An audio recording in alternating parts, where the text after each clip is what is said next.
একটা রান্না করতে অনেক সময় লাগে, তারপরে এডিট করা, জোড়া, ভয়েস করা ভীষণ খাটুনি থাকে।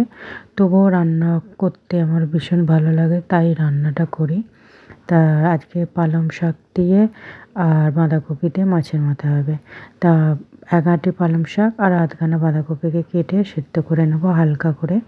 করার পরে এবার মাছে নুন হলুদ মাখিয়ে নিয়েছি মুড়োতে।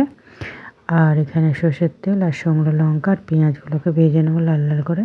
ভেজে নেওয়ার পরে এখানে বেগুন, আলু, শিম কেটে রেখেছি, সেগুলোকেও আমি ভেজে নিলাম। ভেজে নেওয়ার পরে জল ছেড়ে গেছে। এবার আদা রসুনের পেস্ট দিয়ে দিলাম, দিয়ে ভালো করে মশলাটা কষিয়ে নেবো। নেওয়ার পরে এবার এখানে নুন, চিনি, হলুদ গুঁড়ো, লঙ্কা গুঁড়ো, কাশ্মীরি লঙ্কা গুঁড়ো কালারের জন্য আর জিরে দিয়ে ভালো করে মশলাটা মিশিয়ে নেবো সুন্দর করে। এবার পালং শাক আর বাঁধাকপি সেদ্ধ করে রেখেছিলাম সেটাও দিয়ে দিলাম।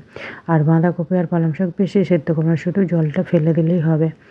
আর বেশি সেদ্ধ করলে শাকটা খেতে ভালো লাগবে না। এবার সব মশলা কষা হয়ে গেছে, শাক থেকে জল ছেড়ে গেছে। এবার আমি মাছের মাথাগুলো দিয়ে দিলাম।